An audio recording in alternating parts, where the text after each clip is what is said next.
We're going to have remarks in a few minutes from our guest, Judge Randolph. Before that, I want to just offer a couple of programming notes for what's coming next at the center. On January 26th, we'll have the next one of these public conferences here. The topic is free speech and administrative agencies. Very excited. We have a number of great papers. Eugene Volokh, Martin Reddish, David Bernstein of George Mason, and Gus Hurwitz, and some great commentators. So it's going to be a good discussion. The conferences that come to follow after that later in the year will be one on permits and licensing, so perhaps of interest to the FERC folks here. And then also religion and administrative agencies. And so we've got great papers lined up for those. We're very excited about that. The public conferences will come later in the year, but we hope you'll join us. We're working on doing another Capitol Hill event. Professor Rao did one last spring. We're waiting for the Senate calendar to come out so we can arrange for a room, but we're working with folks on the Hill about doing a conference focused on oversight issues. And so I hope that comes together. It'll be announced on our website. And then one last thing, I do want to thank all the people responsible for this event. First and foremost, Leah Verbitsky of the Center, who keeps everything running on time. In addition to that, there's two students, Tommy Rucker and Daniel Shapiro. You might see them holding microphones. They've been of great help here. But in addition to that, the center is always extremely grateful to all the support of George Mason University, all the folks who are handling the technical side of things and who are taking care of us here at dinner, at lunch today. Thank you, everybody at George Mason, for all of your help. And with that, it's my pleasure to introduce our guest speaker at lunch, the Honorable A. Raymond Randolph. He's a senior judge on the U.S. Court of Appeals for the D.C. Circuit. He was appointed to that court in 1990 by President George Bush. Before that, he served in the Office of Solicitor General, including a 2-year stint as Deputy Solicitor General from 1975 to 1977. He argued 23 cases before the Supreme Court, and he won 20 of them, including, I always love this story, including a case in which he showed up at court with the wrong briefcase. He tells it's a great story. He tells either in the oral history that he did for the D.C. Circuit or a 2-part interview he did years ago for the ABA's Litigation Journal. And I've always recommended both of those to young lawyers coming up, and I recommend both of those to all of you if you can find them. They're great interviews. In addition to his practice in the Solicitor General's office, he was a partner in the famed Washington law firm of Miller and Cassidy. Before that, he clerked for Judge Henry Friendly, from whom so much of us have learned from the writings of Judge Friendly on administrative law. And it's our great honor and pleasure to be joined now by one of his firsthand proteges and students who has a few more things to teach us. So thank you, Judge.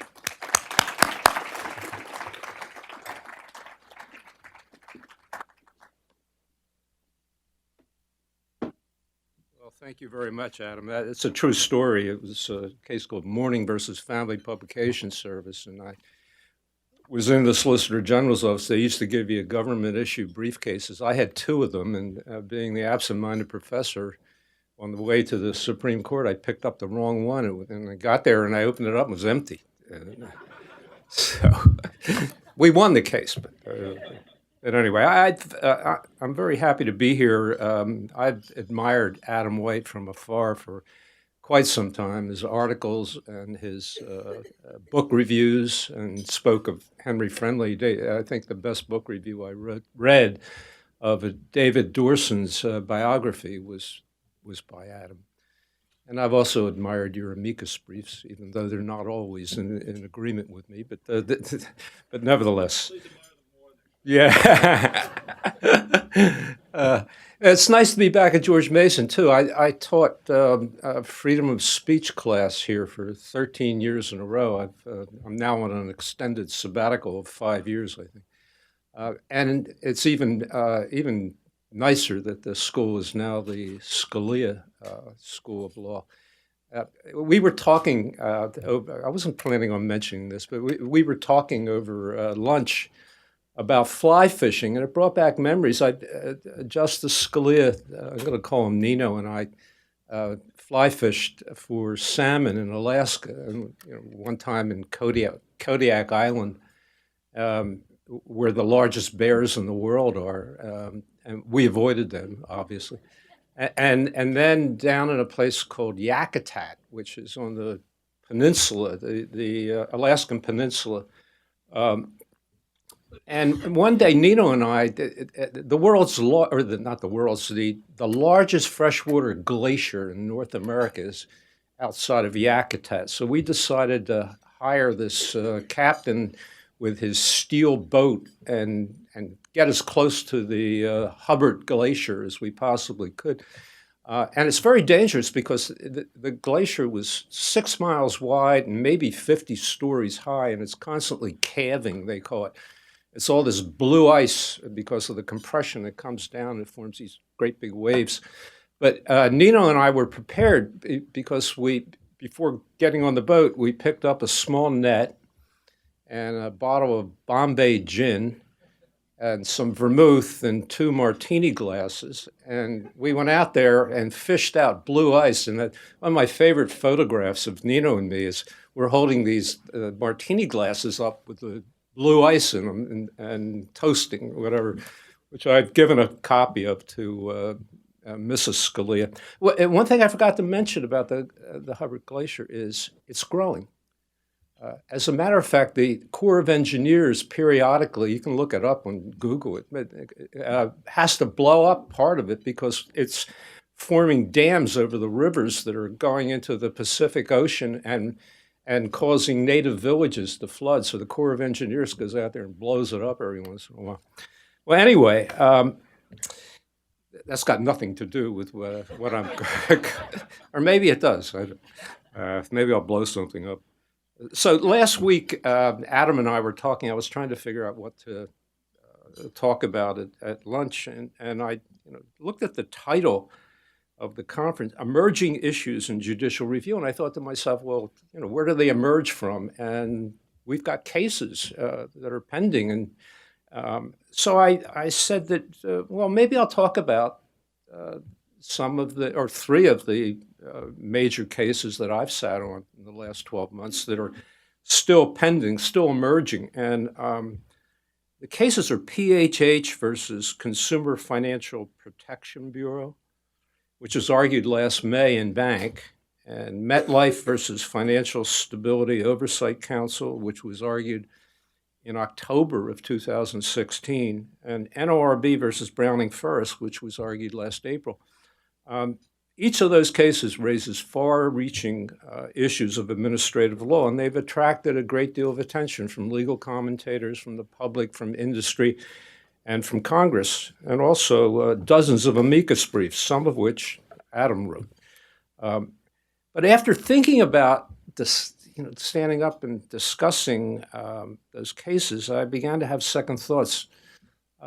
Canon 3 of the Code of Conduct for Federal Judges states that judges should not publicly discuss the merits of pending cases.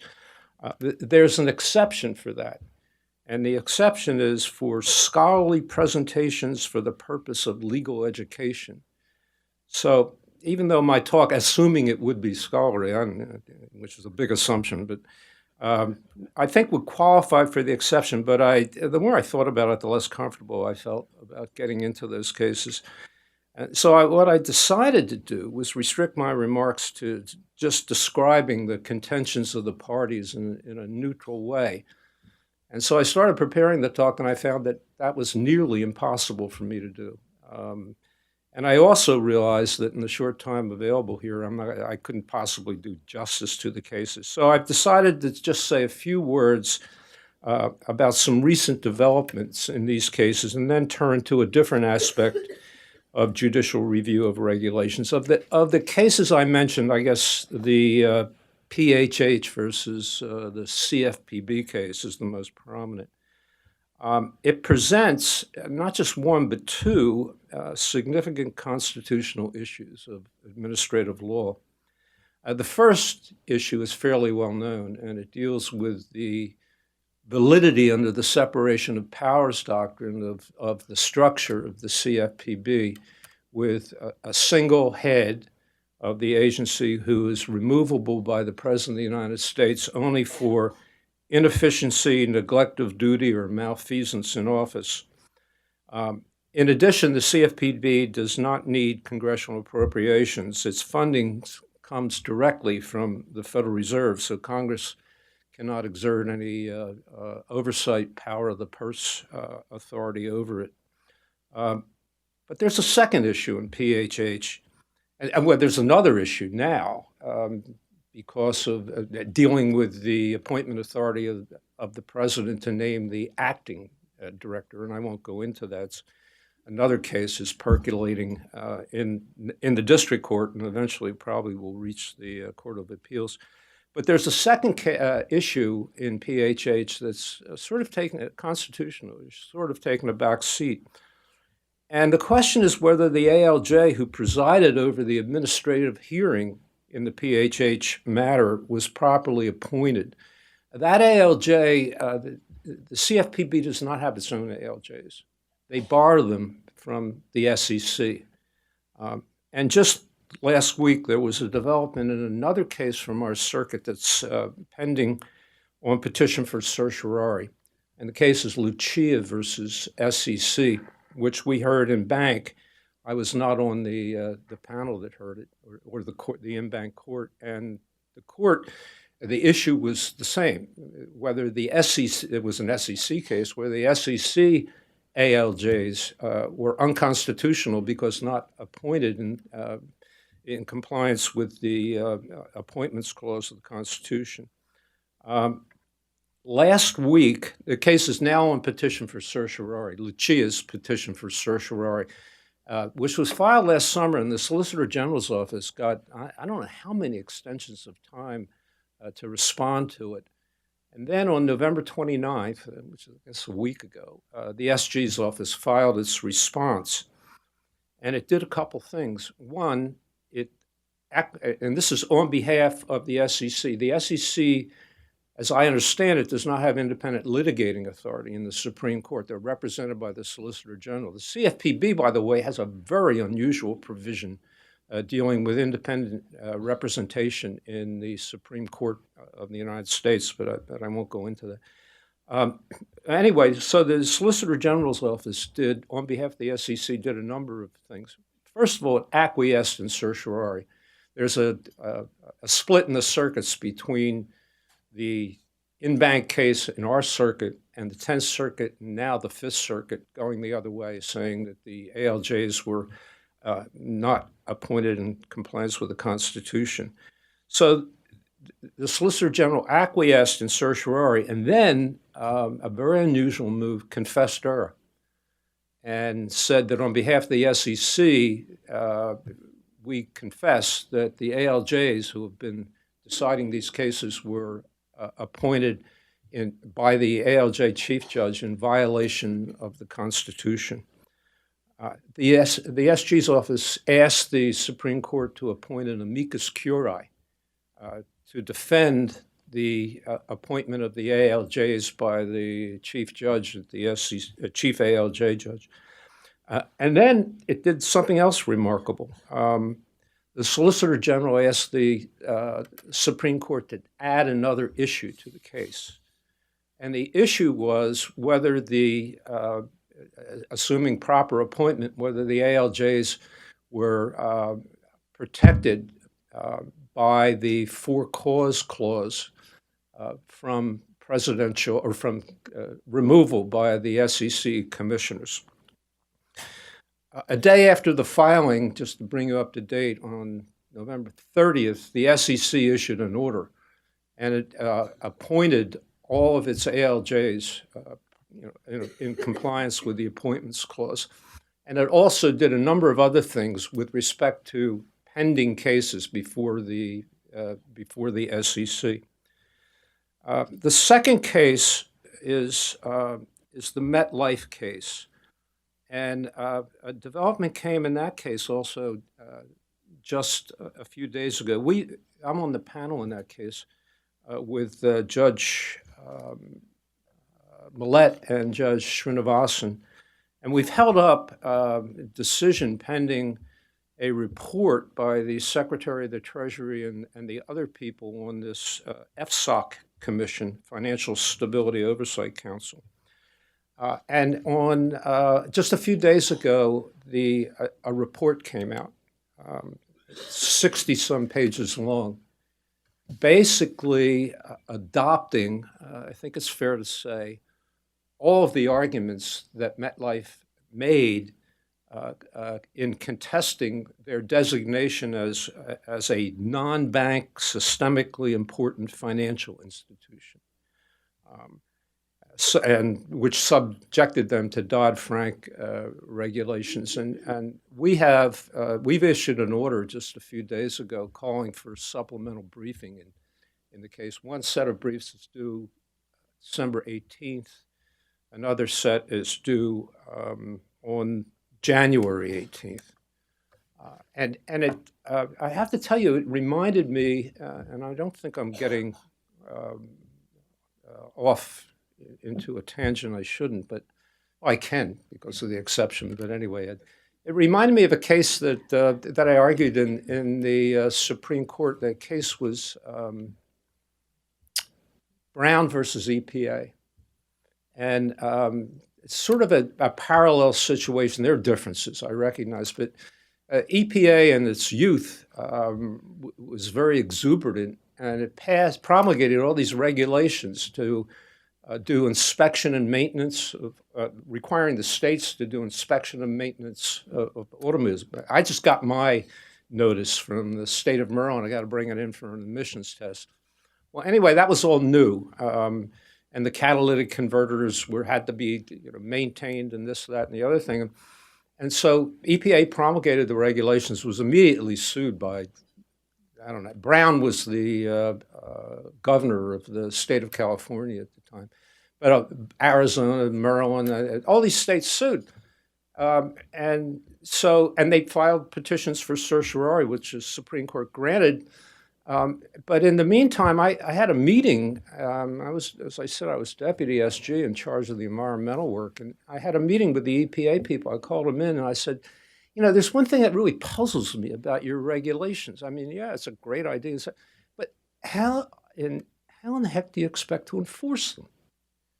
And there was a silence, and I went around the room, and the only response I got was contempt. If the states, I said, who do you hold in contempt? The legislature, or just the ones that voted against funding this thing, or the governor? What if the governor vetoed it and exercises? You're going to hold him in contempt? So here I am. I'm stuck with these horrible regulations and grants of certiorari.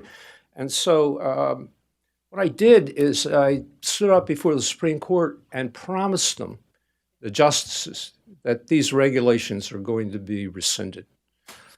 And lo and behold, I mean, I was as shocked as anybody. They dismissed the writ as improvidently granted over a dissent by Justice Stevens. By the way, I think Justice Stevens was right. He said, I never heard of such a thing. You get a promise from this guy in the SG's office that you're going to get rid of the regulations, and we believe it? Well, we got rid of them, believe me. Anyway, the third case is that I mentioned is Browning First versus the NLRB. And the recent development here came from Congress. The NLRB, in the Browning First case, in the labor area, this has caused a great furor, came up with a new rule for determining whether a company was a joint employer, and thus subject to the National Labor Relations Act through the employees of independent contractors. Think of all the franchise operations throughout the country and so on and so forth. Well, anyway, the congressional development was that just a few weeks ago, the House passed a bill reversing the ruling in Browning First. So I think I've said enough about or probably too much about those cases, but anyway, I'm going to move on to my second topic, which is involves some old, unresolved, in my mind, issues of judicial review of agency regulations. And the administrative law questions, I know one person in this audience is familiar with them because there was a portion of the wonderful article that he wrote, Ron Levin, that briefly discuss this, but the administrative law questions stem from a 1987 Supreme Court decision in a criminal case called United States versus Salerno. And the Supreme Court, in an opinion by Justice Rehnquist, said as follows in Salerno: a facial challenge to a legislative act is, of course, the most difficult challenge to mount successfully, since, as opposed to an as-applied, a facial challenge is the most difficult to mount successfully because the challenger must establish that no set of circumstances exists under which the act would be valid. The fact that the statute might operate unconstitutionally under some conceivable set of circumstances is insufficient to render it wholly invalid, since we have not recognized an overbreadth doctrine outside the limited context of the First Amendment. The overbreadth doctrine in the First Amendment, I'll just briefly state, is that the Supreme Court can strike down a statute that is alleged to infringe on the freedom of speech if it's, in a number of its applications, it would be invalid, even though there are other applications where it would be perfectly fine. The theory behind it is that we don't want to leave these terrible things out there and chill speech. The line outside the limited context of the First Amendment that Justice Rehnquist wrote, I think would have to be revised today, because I guess sub silentio, the Supreme Court has also applied the overbreadth doctrine in abortion cases, but never mind. Well, over the years, Justice Scalia and Justice Stevens debated whether this no set of circumstances formulation, known as the Salerno rule, was actually controlling. And law professors joined in with many law review articles, and I have to confess that some of which I found somewhat incomprehensible. But I won't name names. Nobody here. Even so, the fact of the matter is that every circuit court, including ours, has invoked the Salerno rule in facial attacks on the constitutionality of statutes. Now, you may wonder what, if anything, this has to do with administrative law. At one point, an opinion of our court gave an answer. We rejected application of the Salerno rule to a facial attack on a regulation. The attack being that the regulation was inconsistent not with the Constitution, but with the underlying statute. And our court put it this way: the Supreme Court, quote, has never adopted a no set of circumstances test to assess the validity of a regulation challenged as facially incompatible with governing statutory law. That statement of our court, the one I just read to you, was a mistake, as it later turned out and as we later acknowledged, because in a case written by, or an opinion written by Justice Scalia, a 7-2 opinion, with Justice Stevens dissenting, and the case is called Reno versus Flores, the Supreme Court, Justice Scalia, held that the Salerno no set of circumstances rule applied also to facial challenges to regulations claimed to be in violation of the underlying statute. Justice Scalia's opinion and holding in Reno versus Flores has been largely overlooked by the Academy, but not by the courts of appeals. And I'll just give you one fairly recent example. The 10th Circuit, I think it was 2 years ago, maybe 2 years ago, invoked Reno versus Flores to reject a facial challenge to a Forest Service regulation charging a fee for entering the Mount Evans National Forest. The 10th Circuit's opinion was written by, probably guess it now, Justice Gorsuch. Applying Reno versus Flores in judicial review of regulations poses some potential problems that, as I said, the Academy has really not explored. And the problems are especially severe in my court, in the DC Circuit. And I'll conclude by mentioning just two. Most petitions that we get for judicial review of an agency rule come to us before the rule has been enforced, thanks to Abbott Labs and other cases. And the administrative rulemaking record often contains very little information about how the rule will apply to a particular company or a particular entity. Petitions for judicial review of regulations in our court are sometimes brought in the name not of a particular company, but often in the name of a trade association, and the affected companies are members of that association. And you might think that how the regulations affect each particular company member might be gleaned from comments, at least in the record, but often the administrative record discloses little more than general comments of the trade association. And even in cases brought by separate companies, or even when there is some information along those lines, the petitioners almost always mount only facial attacks on the regulation, often on the ground that the agency's product conflicts with the statute. And that's Reno versus Flores. I cannot recall, even though that clearly was within Justice Scalia's formulation, I can't recall a single case in 27 years in which the agency defended on the basis of Reno versus Flores and its adoption of the Salerno rule for facial attacks on regulations. But it's a Supreme Court decision that's never been overruled, and I think it needs to be confronted. And so here is one of the two problems, and there are others, but I'm just going to mention two. In cases dealing with facial attacks on regulations and invoking Reno versus Flores and upholding the regulation because it's not invalid in all its applications, it may be, in fact, it seems to be, the consequence that petitioners would be forced to make their challenge in another circuit and at a different time, as applied, in defending, for example, an action for enforcement of the regulation against their company.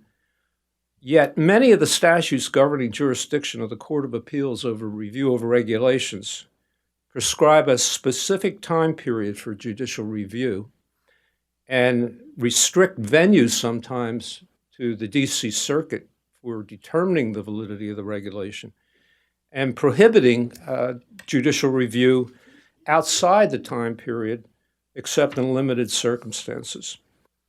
So I mentioned this problem in an opinion a while ago, and one professor picked it up, and it wasn't exactly on this topic, but it was Ron Levin, whose work I have admired for many years in his Cardozo Law Review. And actually, Ron put the problem, I think, better than I just did. So I'm going to read what Ron wrote in his article in 2011. If a regulated party's argument against facial validity of a regulation could be thrown out of court at the time of promulgation under Reno versus Flores, and then thrown out again at the time of implementation because of the preclusion statute, the result could be that the petitioner could not have its argument heard in any court at any stage of the process, which seems patently unacceptable. It does to me, too. And the second problem Ron also mentioned, and it's this. It's the problem with the no set of circumstances formulation of Reno versus Flores. And it's one that had not occurred to me until I read Ron's piece. As Ron put it, the Flores test for facial invalidation of a regulation seems in tension with Chevron. If I understand this correctly, I think Ron's point is a very subtle one, and let me illustrate it to you.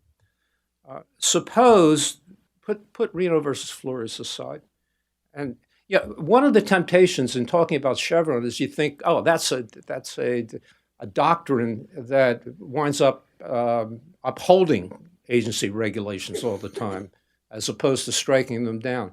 Think of it the other way. Put Reno versus Flores aside, and suppose our court would invalidate a regulation on the basis of even with an ambiguous statute and even giving Chevron deference, but we invalidate the regulation on the basis that it was unreasonable. Now, invoke Reno versus Flores. We might uphold the regulation because there would be instances in which its application would not be unreasonable, however you define unreasonable.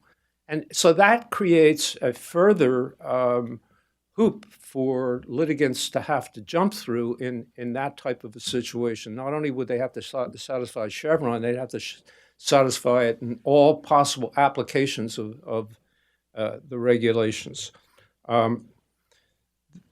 Anyway, there's no doubt in my mind that the Reno versus Flores needs to be refined. But as I said, the courts of appeals follow it because it's Supreme Court law, and it's not up to us to overrule it. And I must say that that Justice Scalia, at least in the situation where Salerno applies as opposed to Reno, has made an argument, and it's a very strong argument, that that the overbreadth doctrine, for example, or not following the Salerno test is unconstitutional, that it conflicts with Marbury versus Madison and the principle that the court should only decide what it has to decide, the precise issues that are before it, and not go beyond that, which is basically one of the rationales behind that. I have to confess, and I'm going to end now, that, I'm not going to claim that all Supreme Court cases or decisions since Salerno are consistent with Salerno. And I can think of cases, although I won't name them, in our circuit that are not consistent with Reno versus Flores. And in cases that he approached to facial attacks on regulations. So as I said, I think Justice Scalia's formulation is in need of refinement. And my purpose here is not to give you what the refinement should be, but simply to alert you to this issue, which, if it's not emerging, it seems to me it nevertheless deserves serious attention. So thank you very much.